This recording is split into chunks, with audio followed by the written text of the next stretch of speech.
Life இது எல்லாத்தையும் கொடுத்துட்டேன். அப்படியே எனக்கு ஒரு அக்கவுண்ட் கூட கிடையாது என் பேர்ல, தெரியுமா உங்களுக்கு? നമസ്കാരം. തമിഴ് ചലച്ചിത്ര മേഖലയ്ക്ക് ഒരുപിടി നല്ല സിനിമകൾ സമ്മാനിച്ച പ്രശസ്തനായ സിനിമാ താരമാണ് ജയം രവി എന്നറിയപ്പെടുന്ന മോഹൻ രവി.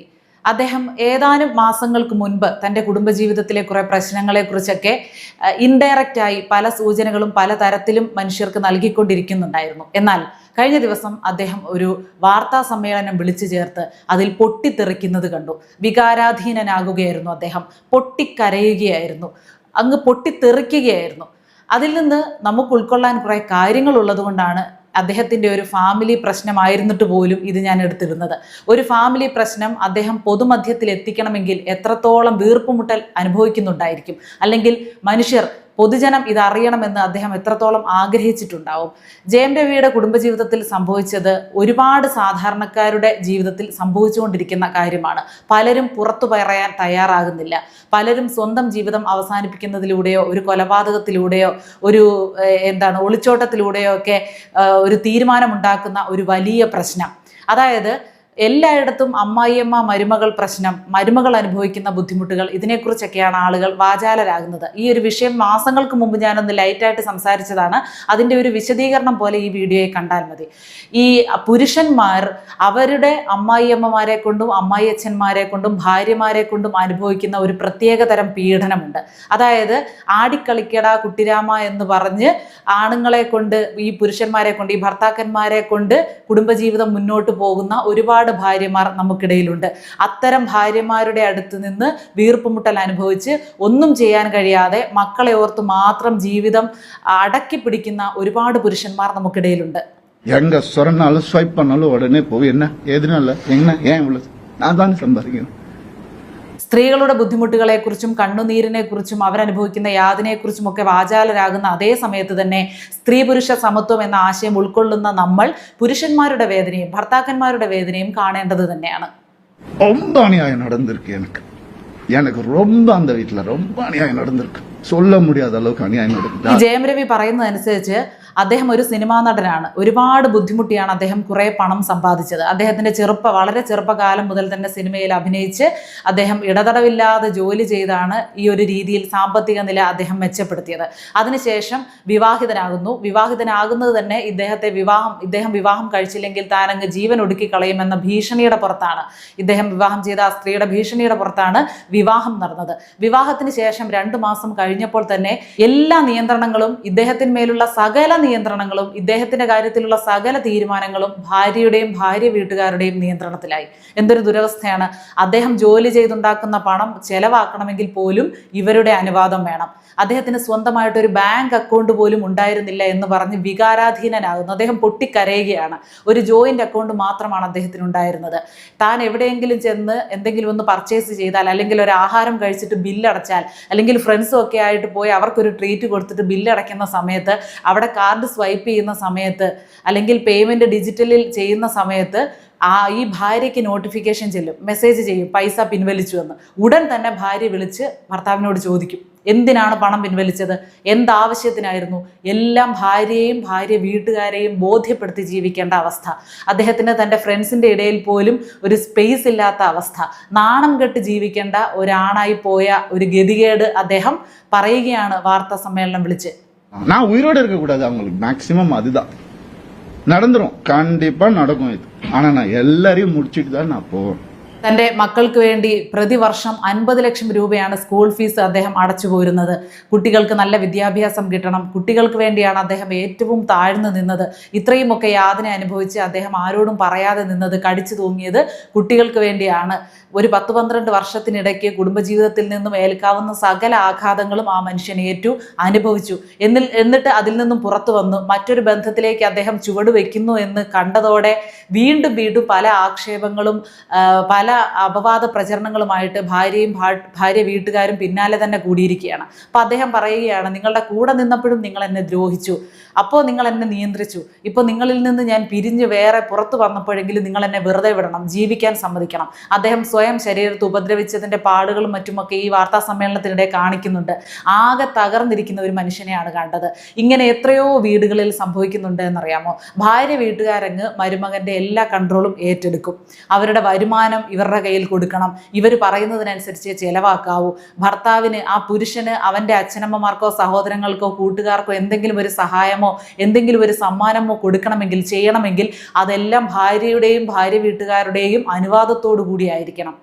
പറഞ്ഞറിയിക്കാൻ കഴിയാത്ത ഒരു ദുരവസ്ഥയാണ്, അതൊരു ഗതികേടാണ്. പക്ഷെ പലരും ഇത് പുറത്തു പറയുന്നില്ല എന്ന് മാത്രമേ ഉള്ളൂ.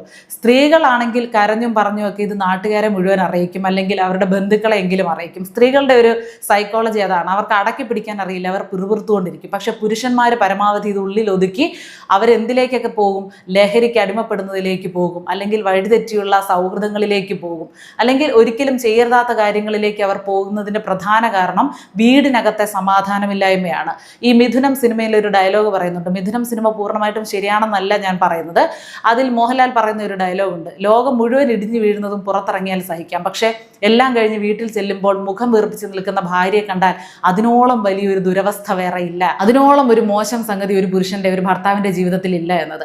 അത് ഒരു പരിധി വരെ ശരിയാകുന്നത് എങ്ങനെയാണെന്ന് ചോദിച്ചാൽ, പുറത്ത് ഒരുപാട് ബുദ്ധിമുട്ടുകളും പേറിയായിരിക്കും വീട്ടിനുള്ളിലേക്ക് ഒരു പുരുഷൻ വരുന്നത്. ചില വീടുകളിൽ സ്ത്രീകൾ വരുന്നത്.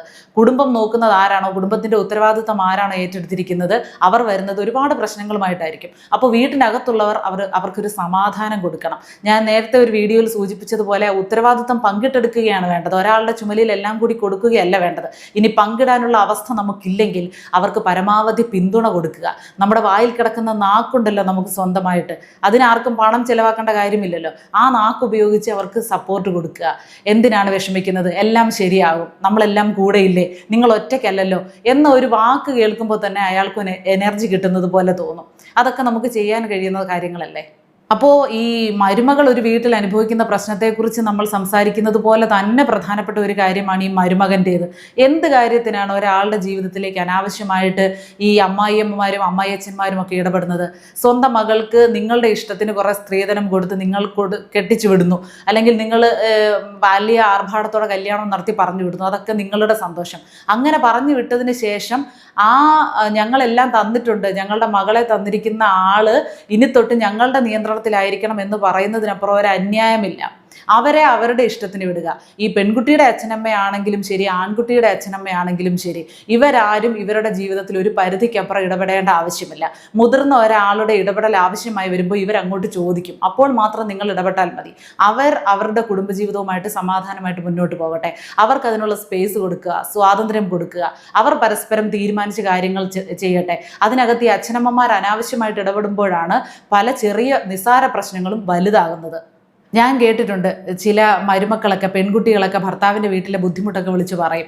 അതായത് അമ്മായിയമ്മയ്ക്ക് തീരെ സുഖമില്ലാന്ന് പറഞ്ഞ് അവർ കിടപ്പിലാണ്, ഇനി എല്ലാ ജോലിയും ഞാൻ തന്നെ ചെയ്യേണ്ടി വരും, എന്തൊരു കഷ്ടമാണ് എന്നൊക്കെ സ്വന്തം അമ്മയോട് ഈ പെൺകുട്ടി വിളിച്ച് പറയുമ്പോൾ അമ്മ തിരിച്ച് പറഞ്ഞു കൊടുക്കുന്നത്, നീ ഇങ്ങി പോര്, നീ അവിടുത്തെ വേലക്കാരിയാണോ, നീ എന്തിനാ അവർക്ക് വേണ്ടി അടിമയായിട്ട് അവിടെ കിടക്കുന്നത്? അവർക്ക് വയ്യെങ്കിൽ അവരാരെങ്കിലും വെച്ച് ജോലി ചെയ്യിക്കട്ടെ, അല്ലെങ്കിൽ ആരെങ്കിലും ശമ്പളത്തിന് നിർത്തട്ടെ, നീ അവിടുത്തെ വേലക്കാരിയൊന്നുമില്ല, നീ ഇങ്ങി പോര്, നീ ഇവിടെ വന്ന് റെസ്റ്റ് എടു. ഇതാണോ ഒരമ്മ പറഞ്ഞു കൊടുക്കാനുള്ളത്? അല്ല. അത് നിന്റെ വീടല്ലേ, നിന്റെ അമ്മയ്ക്കൊരു സുഖമില്ലെങ്കിൽ നീ ഒരു ഗ്ലാസ് വെള്ളം തിളപ്പിച്ച് കൊടുക്കില്ലേ? അല്ല, നീ വീട്ടിലുള്ളവർക്ക് ആഹാരം ഉണ്ടാക്കി കൊടുക്കില്ലേ, പരിചരിക്കില്ലേ, ആ ഒരു വിഷമത്തിൽ പങ്കുചേരില്ലേ? അതുപോലെ തന്നെ അവരുടെ അടുത്തും വേണം. അത് നിന്റെ വീടാണ് എന്ന് പറഞ്ഞു കൊടുക്കുന്നിടത്താണ് ആ അമ്മ ഒരു യഥാർത്ഥ സ്ത്രീയാകുന്നത്, അല്ലെങ്കിൽ ഒരു അമ്മയുടെ ഉത്തരവാദിത്വം ചെയ്യുന്നത്.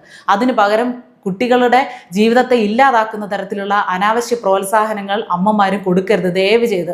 പെൺകുട്ടികളുടെ അമ്മമാരാണ് കൂടുതലും അത്തരത്തിലുള്ള അനാവശ്യ പ്രോത്സാഹനങ്ങൾ കൊടുക്കാറുള്ളത്. അത് ചെയ്യരുത്. പിന്നെ കല്യാണം കഴിഞ്ഞ് പോകുമ്പോഴേ പെൺകുട്ടിയുടെ ചെവിയിൽ ഓതി വിടും പെൺകുട്ടിയുടെ അമ്മയൊക്കെ. കൂടുതൽ അച്ഛന്മാർക്കല്ല, അമ്മമാർക്കാണ് ഇതിൽ കൂടുതലും റോള്. അമ്മമാർ പറഞ്ഞു വിടും, എപ്പോഴും ഒരു ചരട് നിൻ്റെ കയ്യിലിരിക്കണം, ഒരു കൺട്രോൾ നിൻ്റെ കയ്യിലുണ്ടായിരിക്കണം. അമ്മയും സഹോദരങ്ങളും ഒക്കെ പണ്ട് അതൊക്കെ മാറ്റി അവനെ ഇനി നിന്റെ സാരിയുടെ തുമ്പിൽ കെട്ടിയിട്ടോണം, അങ്ങനെയൊക്കെ പറഞ്ഞു വിടുന്ന അമ്മമാരുള്ള ഒരു കാലമുണ്ടായിരുന്നു. ഇപ്പോഴും ഉണ്ടോ എന്ന് എനിക്കറിയില്ല. മറ്റൊരു തരത്തിൽ ഇപ്പോഴും ഉണ്ട്. നിന്റെ നിയന്ത്രണത്തിൽ നിന്ന്, നിന്റെ പരിധിയിൽ നിന്ന് അവനെ ഒരിക്കലും വിടരുത് എന്ന് ഓതി ഓതി ഓതി പെൺമക്കളെ വിടുന്ന അമ്മമാർ. അതൊക്കെ വലിയ തെറ്റാണ് ചെയ്യുന്നത്. ഇന്നിപ്പോൾ ആ മനുഷ്യൻ ഇത്രയും സിനിമകളിലൊക്കെ അഭിനയിച്ച് കോടീശ്വരനായിട്ടുള്ള ആ മനുഷ്യൻ സ്വന്തം കഠിനാധ്വാനത്തിലൂടെ സാമ്പത്തികം ഉണ്ടാക്കി ഇത്രയും എത്തിയ 45 വയസ്സെത്തിയ ആ ഒരു മനുഷ്യൻ ഇരുന്ന് പൊട്ടിത്തെറിക്കുന്ന ഒരു സാഹചര്യം കണ്ടു നിൽക്കുമ്പോൾ നമുക്ക് തന്നെ ബുദ്ധിമുട്ടുണ്ടാകുന്നു. എത്രയൊക്കെ കഷ്ടപ്പെട്ടെന്ന് പറഞ്ഞിട്ട് എന്താണ് കാര്യം? സമൂഹത്തിൽ ഏത് പദവിയിൽ ഇരിക്കുന്നു എന്ന് പറഞ്ഞിട്ട് എന്താണ് കാര്യം? നമ്മുടെ വ്യക്തി ജീവിതത്തിൽ സമാധാനമില്ലെങ്കിൽ എല്ലാം കഴിഞ്ഞില്ലേ?